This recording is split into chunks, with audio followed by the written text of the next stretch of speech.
Does your paint need a moisturizer? No, it doesn't. We're doing a dry brush.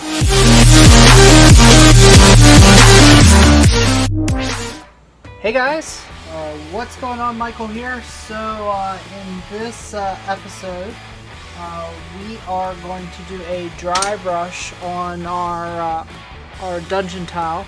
So this one has the accent stones already painted, the base gray and the base coat of black already done on the tile. So the dry brush will kind of tie all of these colors together.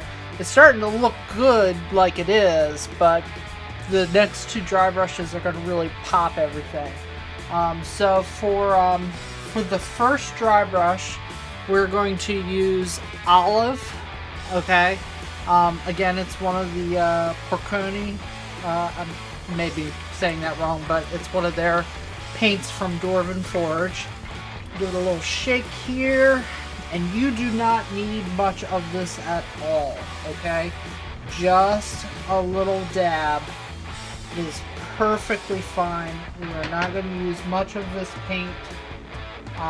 When I say dry brush, I mean just that. You're going to load your brush and you're going to blot out most of the paint that you load into this brush. Let me grab another paper towel before we get started, just in case I need it.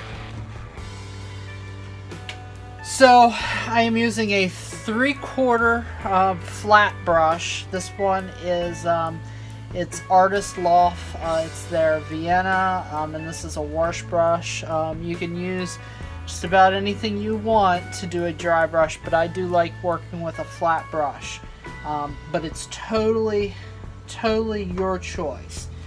So I just dipped up a little paint, and now on a dry paper towel I wiped off most of it, and you want to take a real delicate brush stroke. You can go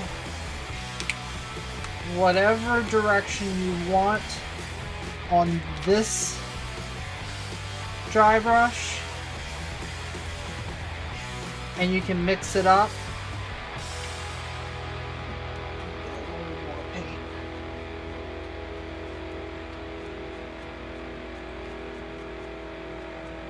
But you notice how I'm kind of holding the brush at the back of the handle and I'm just flicking? That's what we want to do. We just want to use a real gentle touch. And remember, if you overdo it, which it is very possible to overdo it, you can always go back and put another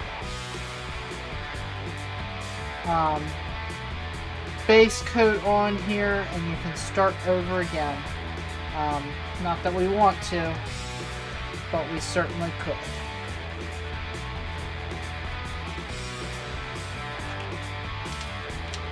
Make sure you get back there into that corner down at the bottom.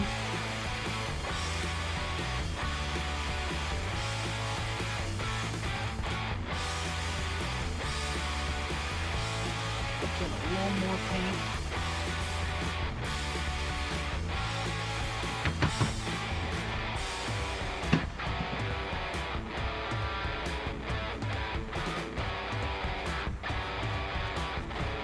And just wipe out the excess on your paper towel.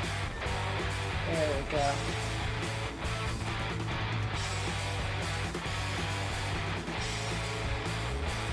It's okay if it has a little bit of variation.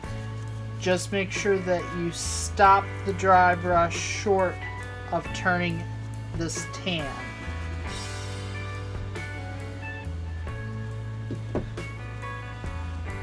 The next dry brush is almost a white, so it'll put some back, but we do not want to accidentally get rid of all of our gray tone. So that is looking pretty good.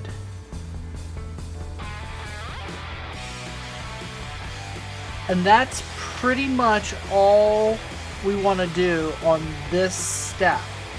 Now we're going to set this tile aside, and the cool thing about a dry brush is I can pretty much handle this without the paint coming off on my fingers, because we put so little on here.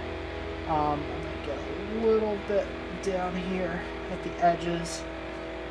We're not going to see much of that when the tiles butt up against each other, but we still want to cover it just to make sure that this looks really good.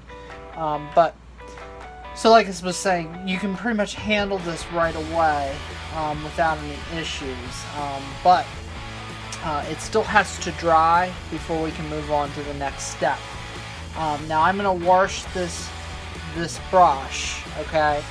But if you were moving on to the next step, just wipe out the brush on a paper towel until you're not getting any more off of it, and then go ahead and load it up with the next color of paint. It'll mix a little at first, and wipe that out on the paper towel, load it again, and you should be good. If you wash this, the brush is going to hold a good bit of moisture for a little while, and that will turn your dry brush into a wash, which is not what we want to do. So wash your brush, and if I do the next step, you know, in a half hour or so, once this has set, I will use another brush. Alright, hope the video was helpful, guys. If you have any questions for me, leave them in the comments, and as always, make sure you subscribe to see more videos, and check out the other ones that are on the channel. If you like our video, give us a thumbs up and subscribe so you can see more great videos like this.